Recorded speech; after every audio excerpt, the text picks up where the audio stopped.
지금 UN 공식 보고서가 공개되자 국제 경제학계가 유례없는 충격에 빠졌습니다. 석유 한 방울, 가스 한 줌 나지 않는 나라, 인구는 고작 5천만 명입니다. 여기에 70년째 이어지는 분단의 위기까지. 객관적인 지표만 본다면 이 나라는 벌써 멈췄어야 정상입니다. 그런데 전 세계 108개국을 분석한 결과는 경악스러웠습니다. 중진국 함정을 완벽하게 탈출해 선진국 반열에 오른 나라는 단 하나, 대한민국뿐이었습니다. 더욱 믿기 힘든 사실은 이 자원 불모지가 반도체와 LNG선 등 무려 10개 분야에서 세계 1위를 석권하고 있다는 것이었습니다. 도대체 대한민국은 어떤 비밀로 세계 경제의 한계를 부수고 신화를 쓴 걸까요? 전 세계가 경악한 그 압도적인 실체를 지금 공개합니다. 제네바 국제경제연구소 대강당의 조명이 저를 향해 쏟아졌습니다. 580명의 청중이 저를 바라보고 있었죠. 하버드, 옥스퍼드, 도쿄대학 교수들이 앞줄에 앉아 있었고 뒷자리에는 각국 싱크탱크 연구원들이 노트북을 펼쳐놓고 있었습니다. 안녕하세요. 저는 알렉산더 크라우스입니다. 베를린 자유대학 경제학과 교수이자 중진국 함정 이론의 창시자였어요. 20년간 제가 주장해온 이론은 명확했습니다. 자원, 인구, 내수시장이라는 세 가지 조건을 갖추지 못한 국가는 결코 선진국 대열에 진입할 수 없다는 것이었죠. 마이크를 잡았을 때 제 손이 떨리고 있었습니다. 이상했어요. 저는 지난 15년간 300회가 넘는 강연을 해왔고 세계은행 자문으로 47개국의 경제정책을 평가해왔던 사람이었으니까요. 그런데 오늘만큼은 달랐습니다. 왜냐하면 저는 오늘 제 이론을 스스로 뒤집으러 이 자리에 섰기 때문이었죠. 청중석을 천천히 훑었습니다. 제 눈이 마주친 사람들은 대부분 제 논문을 인용해온 학자들이었어요. 그들은 제가 만든 프레임으로 세계 경제를 분석해왔고 제 이론을 근거로 자국의 정책을 비판하거나 옹호해왔습니다. 그리고 저는 그 모든 것이 불완전했다는 사실을 고백하려 했던 겁니다. 첫 슬라이드를 띄웠습니다. 화면에는 단 한 줄의 문장만 떠올랐죠. 20년간 저는 자원 없는 국가는 선진국이 될 수 없다고 말해왔습니다. 강당이 조용해졌습니다. 몇몇 청중이 고개를 갸웃거렸고 앞줄에 앉은 MIT 교수는 동료에게 뭔가를 속삭였어요. 저는 심호흡을 한 번 하고 다음 문장을 이었습니다. 그리고 저는 한국을 그 틀 안에 넣었습니다. 술렁임이 시작됐습니다.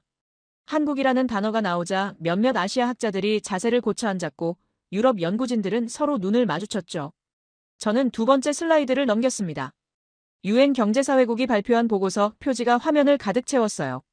2024 중진국 함정 탈출 현황 분석이라는 제목 아래 작은 글씨로 108개 대상국이라고 적혀 있었습니다. 제 손가락이 리모컨 버튼을 눌렀습니다.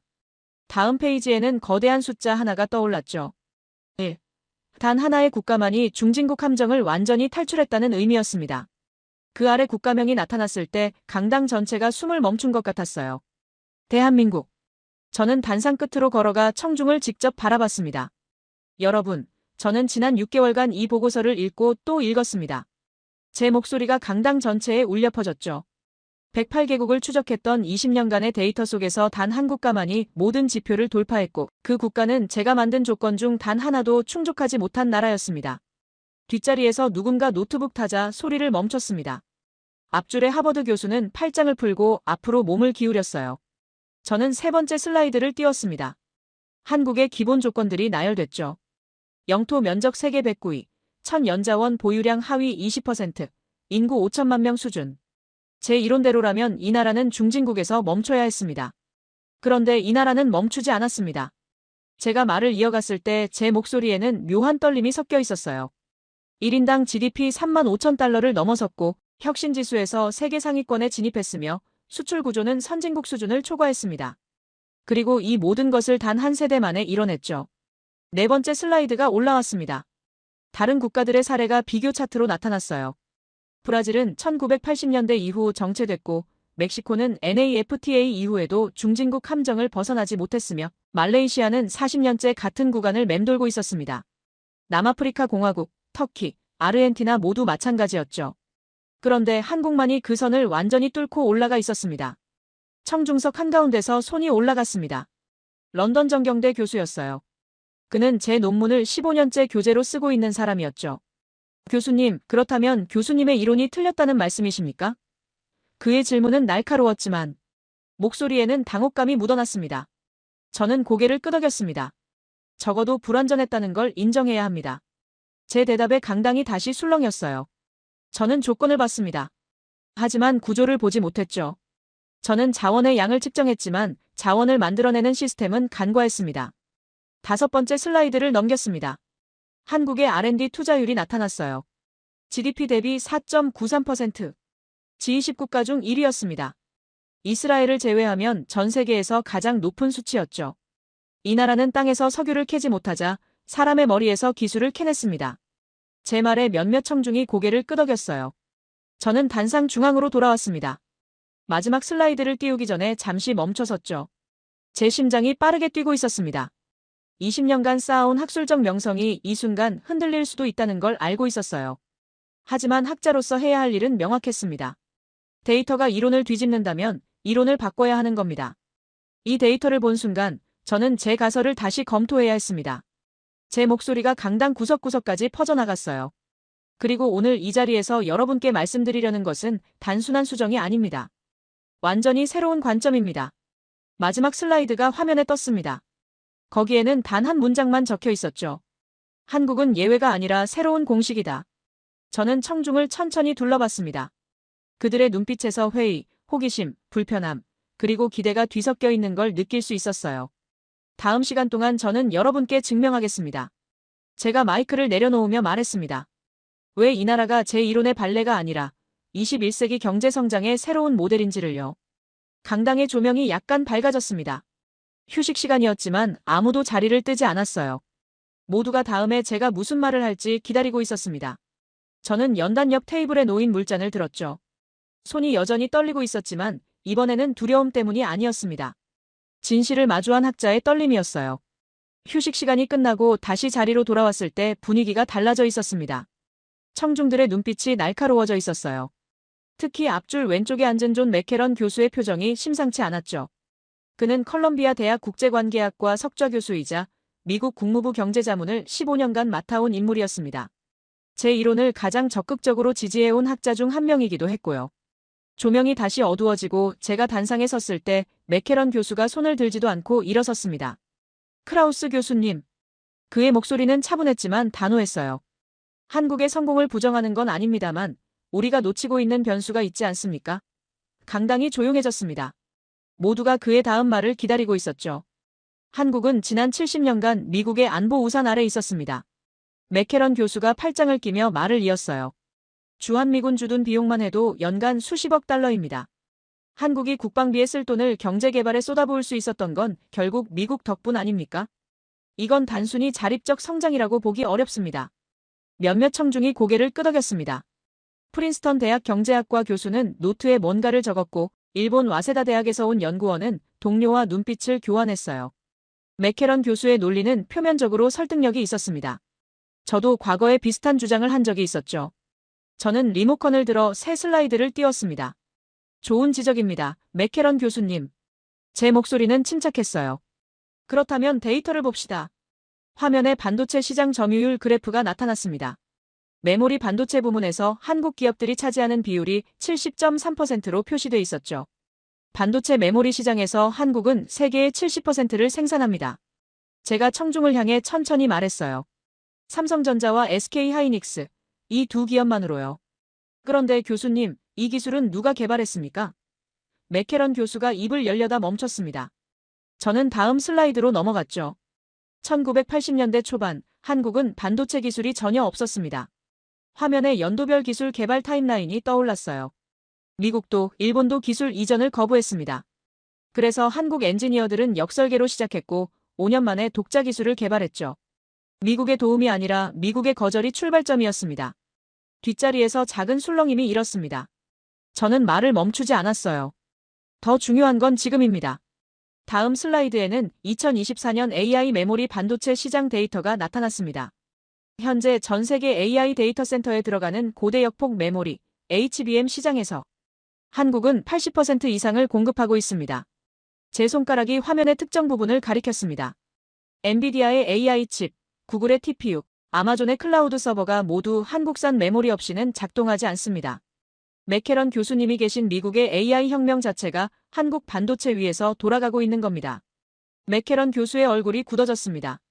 그는 자리에 앉으려다 다시 일어섰어요. 하지만 그건 한 분야입니다. 반도체 하나로 국가 전체의 구조를 설명할 순. 제가 그의 말을 끊었습니다. 무례한 걸 알았지만 멈출 수 없었어요. 한 분야가 아닙니다. 저는 새로운 슬라이드를 연달아 넘겼습니다. 세계 스마트폰의 20%가 한국산입니다. 세계 디스플레이 패널의 40%가 한국산이고요. 전기차 배터리는 30%, 2차 전지 분야 특허는 세계 1위입니다. 숫자들이 화면을 가득 채웠죠. 교수님께서 말씀하신 국방비 절감 효과를 계산해봤습니다. 제가 다음 데이터를 띄웠어요. 한국의 연간 국방비는 GDP의 2.7%입니다. 나토 권장 수준보다 높습니다. 미국은 3.5%를 쓰고 있고요. 절감이 아니라 오히려 더 많은 부담을 지면서도 이 성장을 이뤄낸 겁니다. 강당이 조용해졌습니다. 맥케런 교수는 여전히 서 있었지만 말을 잇지 못했어요. 저는 단상 끝으로 걸어가 그를 직접 바라봤습니다. 그리고 가장 중요한 사실 하나. 제 목소리가 낮아졌죠. 미국의 안보 우산 아래 있던 나라가 한국만이 아니었습니다. 새 슬라이드가 올라왔습니다. 필리핀, 태국, 파키스탄, 이집트의 국기가 나란히 나타났어요. 이 나라들도 모두 미국과 동맹 관계였고 군사 원조를 받았으며 안보 비용을 절감할 수 있었습니다. 그런데 왜 이 나라들은 중진국 함정을 벗어나지 못했습니까? 맥케런 교수가 천천히 자리에 앉았습니다. 그의 표정에서 확신이 사라지고 있었어요. 저는 마지막 슬라이드를 띄웠습니다. 안보 우산은 기회를 줄 수 있습니다. 하지만 그 기회를 산업으로, 기술로, 혁신으로 바꾸는 건 오롯이 그 나라의 몫입니다. 화면에는 한국의 주력 수출 품목 변화 그래프가 떠올랐습니다. 1970년대 섬유와 신발에서 시작해 1980년대 가전, 1990년대 자동차와 반도체, 2000년대 스마트폰과 디스플레이, 2020년대 배터리와 바이오로 진화하는 곡선이 선명했죠. 이건 미국이 만들어준 게 아닙니다. 스스로 만든 구조입니다. 앞줄에 앉았던 하버드 교수가 손을 들었습니다. 그렇다면 크라우스 교수님은 한국이 완전히 독자적으로 성장했다고 보십니까? 그의 질문은 조심스러웠어요. 저는 고개를 저었습니다. 아닙니다. 초기에는 미국 시장이 중요했고 기술 협력도 있었습니다. 제가 솔직하게 답했죠. 하지만 그건 출발선입니다. 같은 출발선에 섰던 수십 개 국가 중에서 왜 한국만 결승선을 통과했는지가 핵심입니다. 저는 단상 중앙으로 돌아왔습니다. 세계 컴퓨터의 머리를 한국이 만들고 있습니다. 제가 청중을 천천히 둘러보며 말했어요. 여러분이 지금 사용하는 노트북, 스마트폰, 데이터 센터의 메모리 칩 10개 중 7개가 한국산입니다. 이건 미국이 허락해서가 아니라 한국이 세계 최고 기술을 확보했기 때문입니다. 맥케런 교수가 팔짱을 끼고 앉아 있었습니다. 그의 눈빛이 복잡해 보였어요. 20년간 함께 연구해온 동료가 자신의 주장을 정면으로 반박하는 걸 지켜보는 심정이 편할 리 없었죠. 저도 마찬가지였습니다. 하지만 데이터 앞에서 물러설 수는 없었어요. 교수님, 맥케런이 조용히 말했습니다. 그래도 반도체만으로는 부족합니다. 한 산업이 아무리 강해도 국가 전체의 구조를 바꿀 순 없습니다. 그의 목소리에는 여전히 의심이 남아 있었어요. 그 질문에 답하는 게 오늘 제가 여기 선 이유입니다. 제가 조용히 답했죠. 강당의 공기가 무거워졌습니다. 맥케런 교수는 더 이상 말하지 않았고 청중들은 숨을 죽이고 있었어요. 저는 물잔을 들어 한 모금 마셨습니다. 첫 번째 반박은 끝났지만 이건 시작에 불과했습니다. 앞줄에 앉은 다른 학자들의 눈빛이 날카로워지고 있었으니까요. 휴식 시간 없이 바로 다음 발표로 넘어갔습니다. 맥케런 교수는 자리에 앉아 있었지만 이번에는 다른 곳에서 움직임이 포착됐어요. 오른쪽 두 번째 줄에 앉아있던 소피 뒤랑 교수가 천천히 손을 들었습니다. 파리정치대학 경제학과 교수이자 유럽연합 산업정책 자문위원이었죠. 그녀는 제 논문을 인용해 프랑스의 산업 다각화 전략을 옹호해온 인물이었습니다. 교수님, 뒤랑 교수의 목소리는 냉정했어요. 반도체 성공은 인정합니다. 하지만 한 산업의 우위만으로 국가 경제 전체의 구조적 전환을 설명하기엔 부족하지 않습니까? 그녀가 노트북 화면을 가리키며 말을 이었습니다.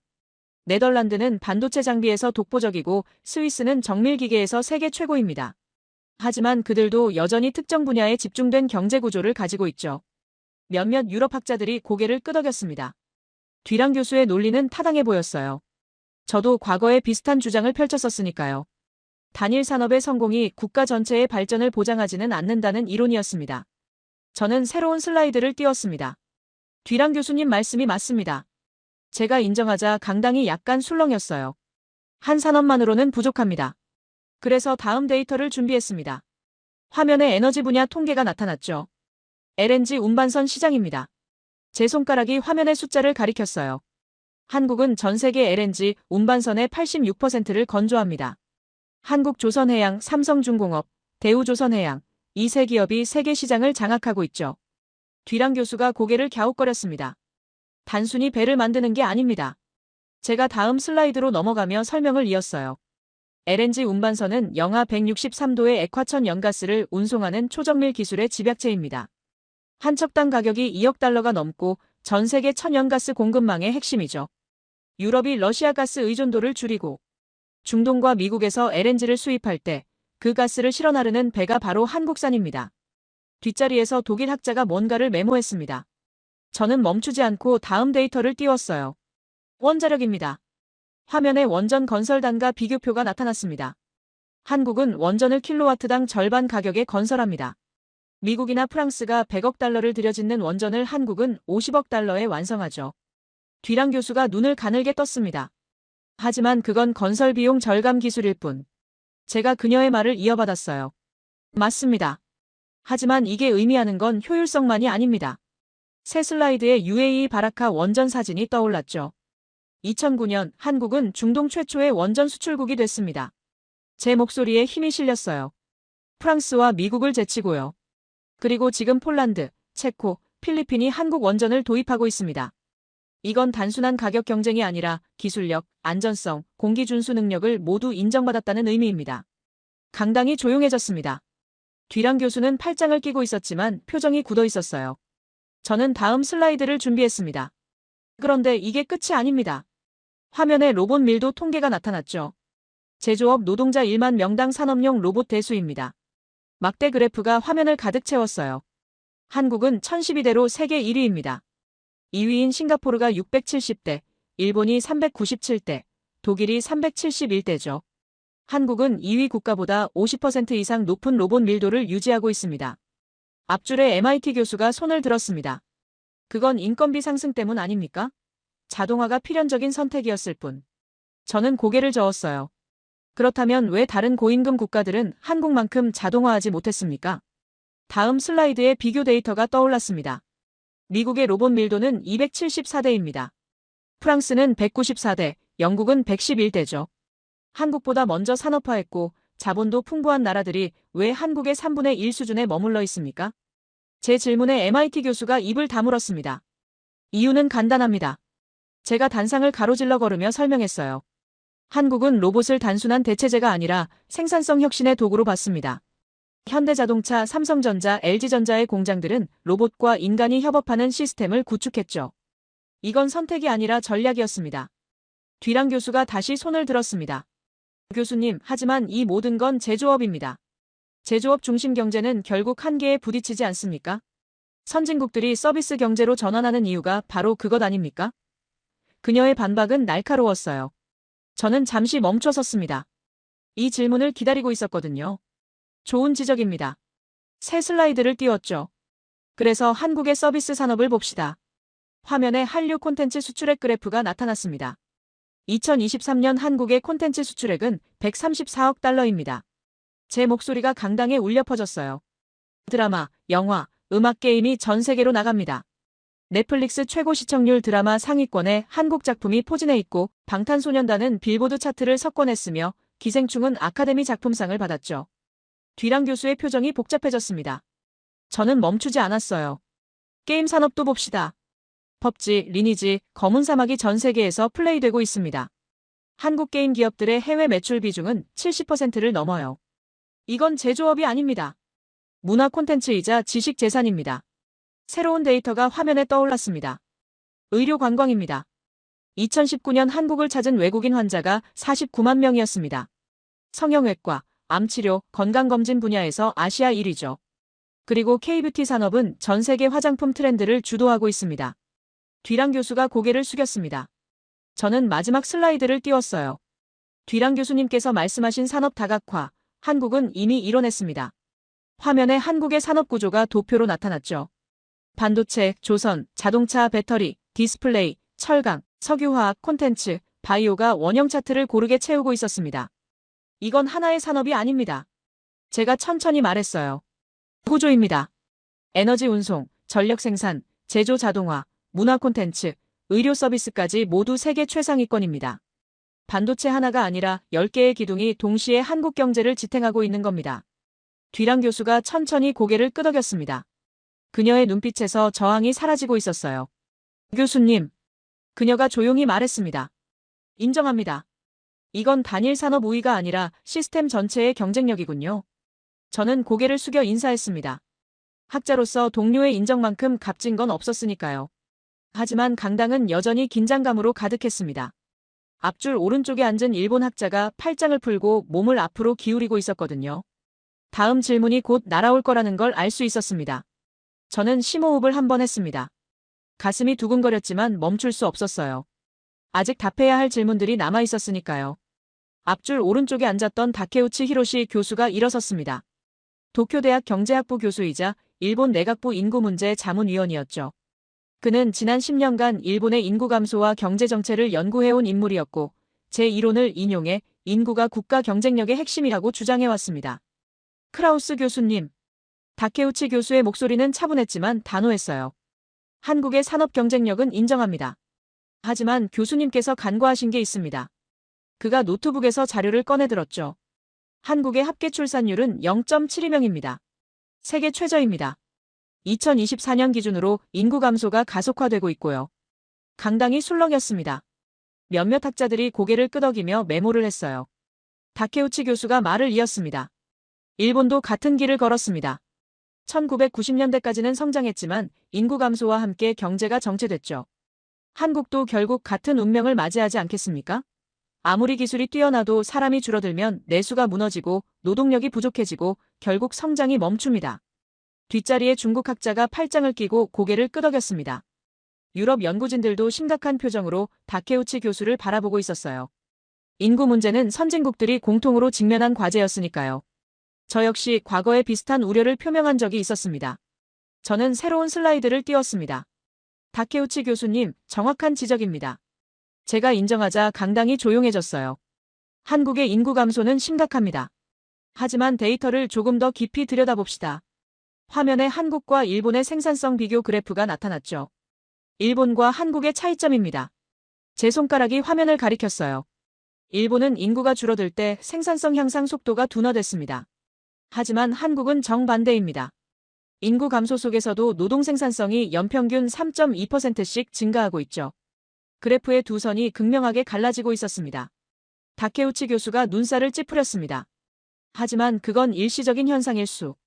제가 다음 슬라이드로 넘어가며 말을 이었어요. 일시적이지 않습니다. 구조적입니다. 화면에 아까 봤던 로봇 밀도 데이터가 다시 떠올랐죠. 기억하십니까? 한국의 로봇 밀도가 세계 1위라고 말씀드렸습니다. 제가 청중을 둘러보며 말했어요. 노동자 1만 명당 1012대. 이게 의미하는 건 단순한 자동화가 아닙니다. 한국은 인구 감소를 예상하고 15년 전부터 준비해왔습니다. 새 슬라이드가 올라왔습니다. 현대자동차 울산 공장의 사진이었어요. 2010년 현대자동차는 같은 생산량을 유지하면서 인력을 30% 줄였습니다. 로봇이 그 자리를 채웠죠. 그런데 흥미로운 건 품질 불량률이 오히려 절반으로 떨어졌다는 겁니다. 다케우치 교수가 팔짱을 풀었습니다. 삼성전자 반도체 공장은 더 극단적입니다. 제가 다음 데이터를 띄웠어요. 화성 공장은 24시간 가동되지만 야간에는 사람이 거의 없습니다. 로봇과 AI가 생산 라인을 관리하죠. 인구가 줄어도 생산량은 늘어나는 구조입니다. 앞줄에 MIT 교수가 손을 들었습니다. 하지만 교수님, 그건 제조업입니다. 서비스업은 어떻습니까? 사람이 필요한 분야는 어쩔 수 없지 않습니까? 저는 고개를 끄덕이며 새 슬라이드를 준비했습니다. 좋은 질문입니다. 화면에 한국의 디지털 인프라 순위가 나타났어요. 한국의 인터넷 속도는 세계 1위입니다. 오지 보급률도 1위고요. 이게 무엇을 가능하게 했는지 아십니까? 제가 다음 화면으로 넘어갔죠. 원격 의료, 온라인 교육, 무인 편의점, 키오스크 주문 시스템. 사진들이 연달아 나타났습니다. 한국은 서비스업마저 디지털화하고 있습니다. 병원 접수는 앱으로 하고 카페 주문은 키오스크로 하며 은행 업무는 모바일로 처리합니다. 인구가 줄어도 서비스는 유지되는 시스템이죠. 다케우치 교수가 다시 일어섰습니다. 하지만 교수님, 그의 목소리에 절박함이 묻어났어요. 내수 시장은 어쩔 수 없습니다. 사람이 줄면 소비가 줄고 소비가 줄면 경제가 위축됩니다. 일본이 바로 그 길을 걸었습니다. 그는 자신의 연구를 부정당하고 싶지 않았던 거예요. 저는 잠시 멈춰섰습니다. 다케우치 교수의 심정을 이해했어요. 그는 지난 20년간 일본의 실패를 분석하며 인구가 모든 것이라고 믿어왔으니까요. 교수님, 제가 조용히 말했습니다. 한국과 일본의 결정적 차이가 바로 거기에 있습니다. 새로운 슬라이드를 띄웠습니다. 일본은 내수 중심 경제였습니다. 1억 2천만 인구를 바탕으로 한 거대한 국내 시장이 성장의 원동력이었죠.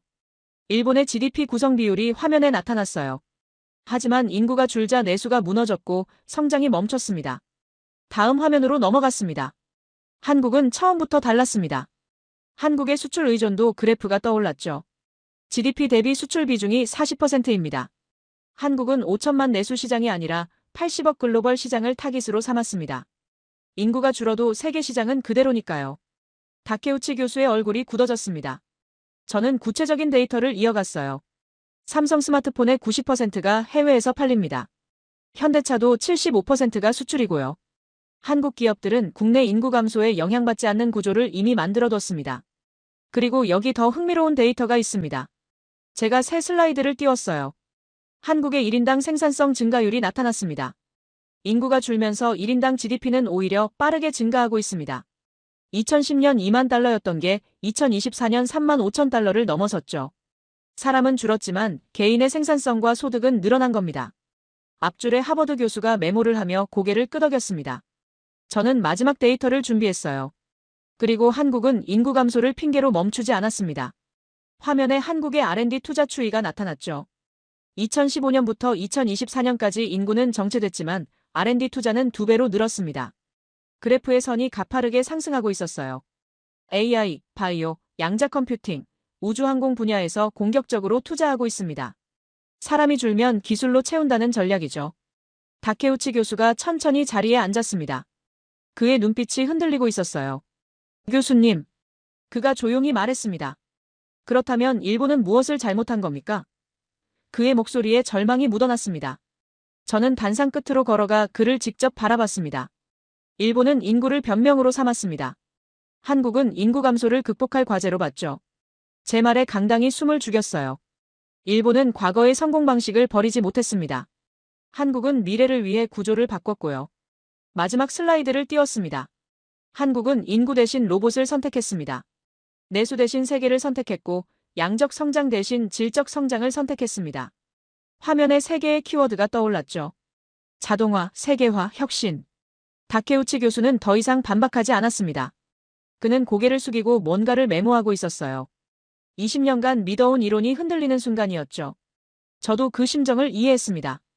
제가 바로 그 경험을 하고 있었으니까요. 강당의 공기가 무겁게 가라앉았습니다. 하지만 긴장감은 여전했어요. 뒷줄 중앙에 앉았던 중국 학자가 천천히 팔짱을 풀고 있었거든요. 다음 질문이 준비되고 있다는 신호였습니다. 저는 연단으로 돌아와 다음 슬라이드를 준비했습니다. 아직 끝나지 않았으니까요. 뒷줄 중앙에 앉았던 리웨이 교수가 일어섰습니다. 베이징 대학 경제학과 교수이자 중국 상무부 무역정책 자문위원이었죠. 그는 거대한 내수 시장이야말로 지속 성장의 핵심이라고 주장해온 인물이었고 14억 중국 인구를 근거로 제2론을 적극 옹호해왔습니다. 크라우스 교수님. 리웨이 교수의 목소리는 낮고 무겁였어요. 한국의 혁신과 기술은 인정합니다. 하지만 근본적인 문제가 남아있습니다. 그가 손으로 공중의 원을 그리며 말했죠. 시장 규모입니다. 한국은 5천만 인구, 중국은 14억, 미국은 3억 3천만, 인도는 14억입니다. 아무리 기술이 뛰어나도 시장이 작으면 결국 한계에 부딪힙니다. 몇몇 학자들이 고개를 끄덕였습니다. 특히 중국과 인도에서 온 연구진들은 동의하는 표정이었어요. 리웨이 교수가 계속 말을 이었습니다. 중국은 내수 시장만으로도 GDP 3분의 1을 만들어냅니다. 이게 안정적 성장의 기반이죠. 한국처럼 수출에 의존하면 글로벌 경기 변동에 취약할 수밖에 없습니다. 앞줄에 프랑스 학자가 메모를 하며 고개를 끄덕였습니다. 리웨이 교수의 논리는 설득력 있어 보였어요. 저 역시 과거의 시장 규모를 성장의 필수 조건으로 봤었죠. 하지만 데이터는 다른 이야기를 하고 있었습니다. 저는 새로운 슬라이드를 띄웠습니다. 리웨이 교수님, 시장 규모에 대한 관점을 바꿔봅시다. 제 목소리는 차분했어요. 한국은 5천만 내수가 아니라 80억 글로벌 시장을 타깃으로 삼았다고 말씀드렸습니다. 그런데 여기 재미있는 데이터가 있습니다. 화면에 김 수출 통계가 나타났죠. 김입니다. 제가 말하자 강당에서 웃음이 터졌어요. 네, 바다에서 나는 김 말입니다. 저도 미소를 지었죠. 한국은 전 세계 김 수출의 73%를 차지합니다. 연간 수출액이 7억 달러입니다. 웃음이 멈추고 청중들이 집중하기 시작했어요. 처음에는 일본 시장만 공략했습니다. 다음 슬라이드로 넘어가며 설명했죠.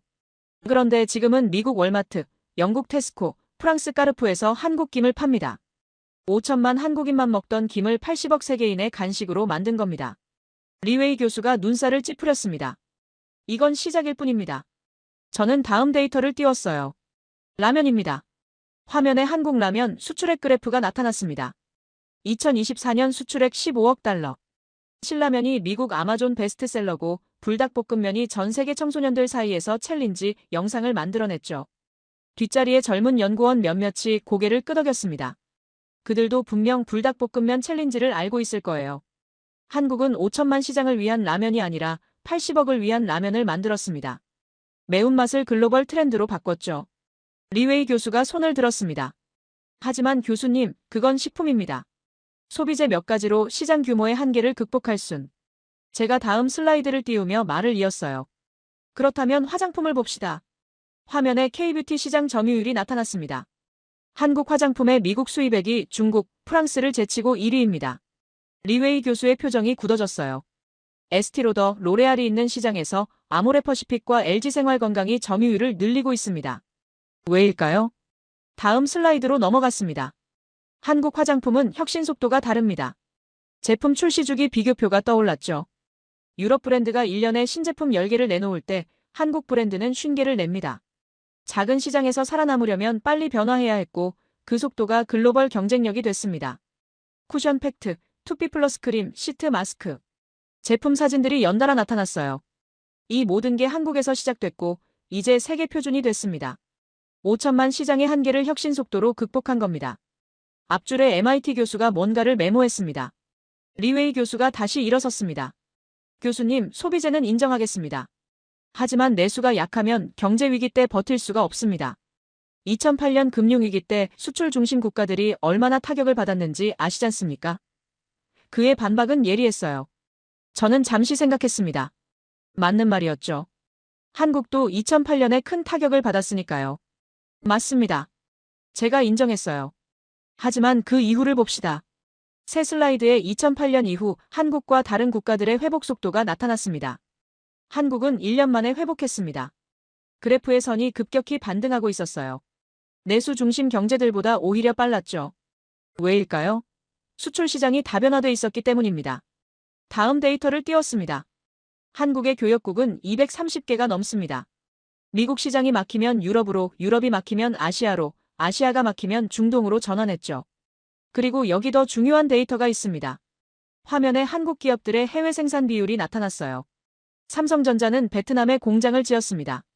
현대차는 미국, 체코, 인도에 공장이 있죠. 한국 기업들은 내수 시장이 작다는 걸 알았기 때문에 아예 현지 생산 체제를 구축했습니다. 리웨이 교수가 팔짱을 꼈습니다. 하지만 그건 결국 한국을 떠난다는 의미 아닙니까? 일자리가 해외로 빠져나가는. 제가 고개를 저었어요. 아닙니다. 본사는 한국에 남습니다. 새 슬라이드를 띄웠습니다. 삼성전자 본사에는 연구개발 인력 8만 명이 있습니다. 생산은 베트남에서 하지만 설계와 기술은 한국에서 나옵니다. 조직 구조도가 화면에 나타났죠. 고부가가치 일자리는 한국에 남기고 단순 조립은 해외로 보낸 겁니다.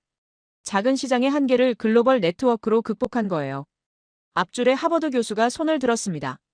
그렇다면 한국 경제는 결국 글로벌 의존도가 너무 높은 거 아닙니까? 독립성이 약해지는. 저는 다음 데이터를 준비했어요. 흥미로운 지적입니다. 화면에 핵심 기술 자립도가 나타났습니다. 하지만 한국은 기술 자립도를 높이는 데 집중했습니다. 반도체, 배터리, 디스플레이, 조선에서 독자 기술을 확보했죠. 수출은 많이 하지만 핵심 기술은 절대 넘기지 않습니다. 리웨이 교수가 조용히 자리에 앉았습니다. 그의 표정이 복잡해 보였어요. 교수님. 그가 천천히 말했습니다. 그렇다면 중국은 왜 한국처럼 못했습니까? 우리도 수출을 많이 하는데. 저는 단상 끝으로 걸어가 그를 바라봤습니다. 중국은 시장 규모를 믿었습니다. 제 목소리가 조용했지만 명확했어요. 14억 내수만으로도 충분하다고 생각했죠. 그래서 혁신 속도가 느렸습니다. 한국은 5천만으로는 부족하다는 걸 알았기 때문에 미친 듯이 혁신했습니다. 마지막 슬라이드를 띄웠습니다. 내수가 아니라 세계를 시장으로 삼았습니다. 화면에 세계 지도가 나타나고 한국에서 뻗어나가는 화살표들이 모든 대륙을 향하고 있었죠. 김, 라면, 화장품, 드라마, 음악, 게임. 한국은 5천만을 위한 제품이 아니라 80억을 위한 문화를 만들었습니다.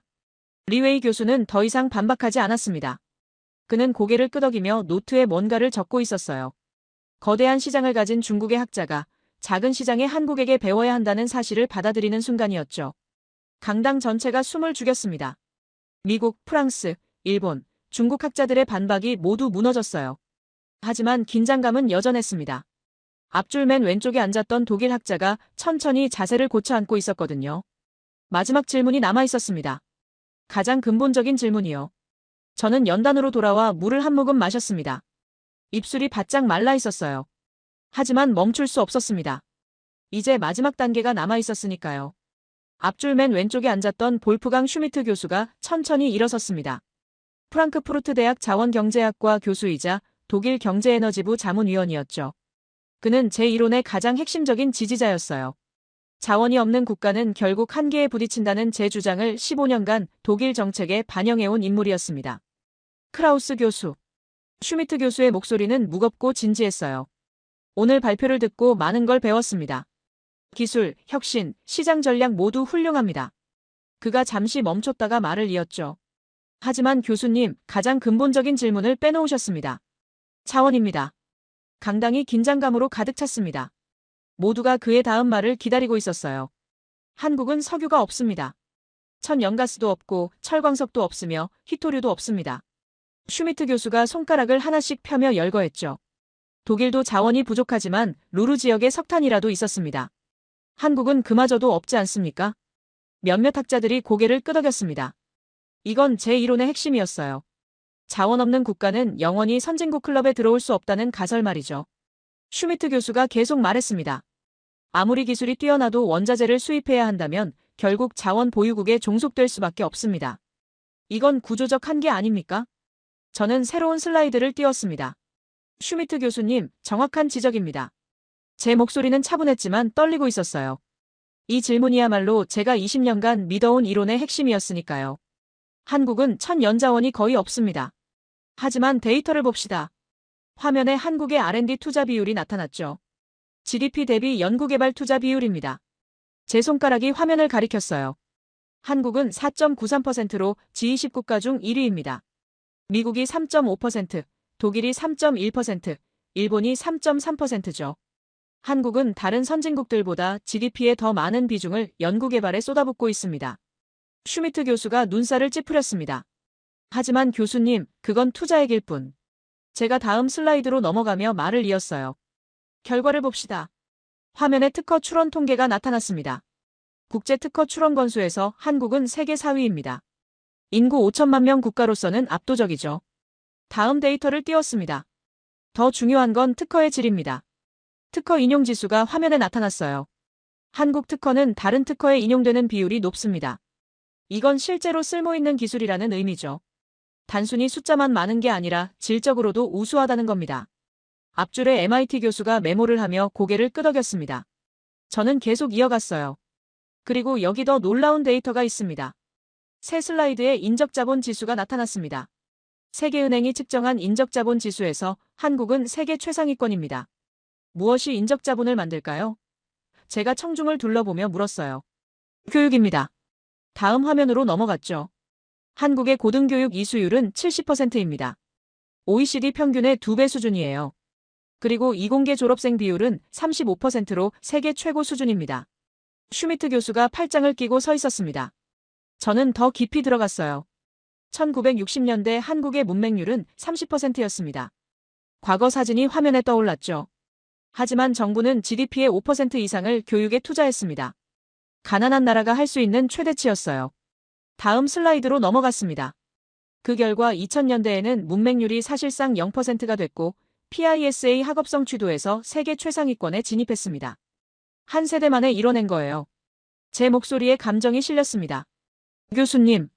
슈미트 교수가 조용히 말했어요. 교육은 인정합니다. 하지만 그래도 원자재는 수입해야 하지 않습니까? 석유, 철강, 히토류 없이 어떻게 산업을 유지합니까? 그의 질문은 여전히 날카로웠죠. 저는 새로운 데이터를 준비했습니다. 좋은 질문입니다. 화면에 한국의 원자재 수입 의존도가 나타났어요. 맞습니다. 한국은 원자재를 거의 전량 수입합니다. 그런데 여기서 중요한 건 무엇을 수입하고 무엇을 수출하느냐입니다. 다음 슬라이드를 띄웠습니다. 한국은 원유를 수입해서 정제석유를 수출합니다. 정유산업 데이터가 나타났죠. 세계 5위 정유국입니다. 중동에서 원유를 사와서 고부가 가치 정제품으로 만들어 되파는 거예요. 자원이 없으니까 가공기술을 극대화한 겁니다. 철강도 마찬가지입니다. 제가 다음 데이터를 보여줬어요. 철광석을 수입해서 고급 철강제를 만들어 수출합니다. 포스코는 세계 최고 품질의 자동차용 강판을 생산하죠. 독일 자동차 회사들도 한국산 강판을 씁니다. 슈미트 교수의 표정이 복잡해졌습니다. 그는 독일 자동차 산업을 연구해온 사람이었으니까요. 저는 멈추지 않았어요. 히토류도 봅시다. 새 슬라이드가 올라왔습니다. 한국은 히토류를 중국에서 수입합니다. 하지만 그걸로 무엇을 만들까요? 화면에 2차 전지 소재 기술이 나타났습니다. 리튬이온 배터리의 핵심 소재입니다. 양극재, 음극재, 전해액, 분리막. 이 네 가지를 모두 생산하는 나라는 한국, 중국, 일본뿐이에요. 그런데 기술력은 한국이 가장 앞섭니다. 데이터가 이를 뒷받침했죠. 자원을 땅에서 찾지 않았습니다. 제가 천천히 말했어요. 사람에게서 찾았습니다. 화면에 한국 연구원들의 사진이 떠올랐습니다. 삼성전자 반도체 연구소, KAIST 연구실, LG에너지솔루션 기술센터. 이 사람들이 한국의 자원입니다. 슈미트 교수가 고개를 숙였습니다. 그는 뭔가 깊이 생각하고 있었어요. 저는 마지막 슬라이드를 준비했습니다. 교수님, 저도 20년간 같은 생각을 했습니다. 제 목소리가 낮아졌죠. 석유 없는 나라는 중동을 이길 수 없고 철광석 없는 나라는 호주를 이길 수 없다고 믿었습니다. 새 슬라이드가 올라왔습니다. 하지만 한국은 다른 길을 찾았습니다. 화면에 세 개의 키워드가 떠올랐어요. 연구개발, 인적자본, 기술가공. 저는 청중을 천천히 둘러봤습니다. 사우디아라비아는 석유가 있지만 정유기술은 한국보다 떨어집니다. 제가 구체적인 예를 들었어요. 호주는 철광석이 있지만 고급 철강제는 못 만듭니다. 중국은 히토류가 있지만 2차 전지 기술은 한국과 경쟁합니다. 왜일까요? 잠시 침묵이 흘렀습니다. 저는 답을 말했죠. 자원 자체보다 자원을 활용하는 기술이 더 중요하기 때문입니다. 그리고 그 기술은 사람의 머릿속에서 나옵니다. 슈미트 교수가 천천히 고개를 들었습니다. 교수님. 그의 목소리가 떨리고 있었어요. 그렇다면 우리가 20년간 믿어온 자원 결정론은? 저는 조용히 고개를 끄덕였습니다. 불완전했습니다. 제가 솔직하게 인정했어요. 20세기에는 맞았을지 모릅니다. 석유와 석탄이 산업의 전부였던 시대에는요. 하지만 21세기는 다릅니다. 기술과 지식이 자원을 대체하고 있습니다. 마지막 데이터를 띄웠습니다. 한국 GDP에서 제조업이 차지하는 비중은 28%입니다. 하지만 그 제조업의 75%가 고기술 산업입니다. 원형 차트가 화면을 채웠죠. 반도체, 배터리, 바이오, 정밀기계. 이 모든 게 자원이 아니라 기술로 만들어집니다. 슈미트 교수가 자리에 앉았습니다. 그는 두 손으로 얼굴을 감싸고 있었어요. 평생 믿어온 이론이 무너지는 순간이었죠. 저도 알았습니다. 그 기분을요. 왜냐하면 저도 바로 그 과정을 겪고 있었으니까요. 강당 전체가 숨을 죽이고 있었습니다. 미국, 프랑스, 일본, 중국, 독일. 모든 강대국 학자들의 반박이 무너졌어요. 이제 남은 건 하나였습니다. 이 모든 데이터가 의미하는 것이 무엇인지, 그리고 왜 다른 나라들은 한국처럼 되지 못했는지 설명하는 일이었죠. 저는 연단에서 물을 마셨습니다. 손이 떨리고 있었어요. 가슴이 두근거렸습니다. 이제 마지막 단계만 남았으니까요. 가장 중요한 질문에 답해야 할 시간이었습니다. 강당에 긴 침묵이 흘렀습니다. 아무도 말하지 않았어요. 580명의 청중이 숨을 죽이고 있었죠. 저는 연단에 서서 그들을 천천히 둘러봤습니다. 맥케런 교수는 고개를 숙인 채 노트에 뭔가를 적고 있었고, 뒤랑 교수는 팔짱을 끼고 천장을 바라보고 있었어요. 다케우치 교수는 안경을 벗어닫고 있었고, 리웨이 교수는 노트북 화면을 멍하니 응시하고 있었습니다. 슈미트 교수는 두 손을 깍지 끼고 책상에 기댄 채 눈을 감고 있었죠. 제가 만든 이론을 20년간 지지해온 사람들이었습니다. 자원, 인구, 내수 시장이 국가 발전의 필수 조건이라는 제 가설을 자신들의 연구에 적용해왔던 학자들이었어요. 그리고 오늘 그들은 그 이론이 무너지는 걸 지켜봤습니다. 데이터 앞에서요. 뒷자리에서 누군가 작은 한숨을 쉬었습니다. 저는 그 소리를 들었어요. 학자로서 평생 믿어온 이론이 흔들릴 때의 그 막막함을 저도 알고 있었으니까요. 지난 6개월간 유엔 보고서를 읽으며 제가 느꼈던 바로 그 감정이었습니다. 앞줄 중앙에 앉았던 케임브리지 대학 교수가 천천히 손을 들었습니다. 로버트 해밀턴 교수였어요. 그는 제 박사과정 지도 교수였고 30년 전 제게 중진국 함정 이론을 처음 제안했던 사람이었죠. 알렉산더. 그가 제 이름을 불렀습니다. 공식 석상에서 이름을 부른 건 처음이었어요. 네, 교수님. 제가 답했을 때 제 목소리가 떨렸습니다. 해밀턴 교수는 천천히 일어섰어요. 그의 머리는 이미 백발이었고 등은 약간 굽어 있었습니다. 하지만 눈빛만은 여전히 날카로웠죠. 자네가 오늘 보여준 데이터는 부정할 수 없네. 해밀턴 교수의 목소리는 조용했지만 강당 전체에 울려 퍼졌어요. 한국의 성공은 명백하고 우리의 이론은 불완전했어. 나도 인정하네. 그가 잠시 멈췄다가 물었습니다. 그런데 알렉산더, 내게 한 가지만 답해주게. 저는 고개를 끄덕였습니다. 왜 우리는 한국처럼 되지 못했는가? 해밀턴 교수의 질문에 강당이 다시 조용해졌어요. 미국은 자원이 있었네. 유럽은 시장이 있었고. 일본은 기술이 있었지. 중국은 인구가 있었고 말일세. 그런데 왜 108개국 중 단 한 나라만 성공했는가?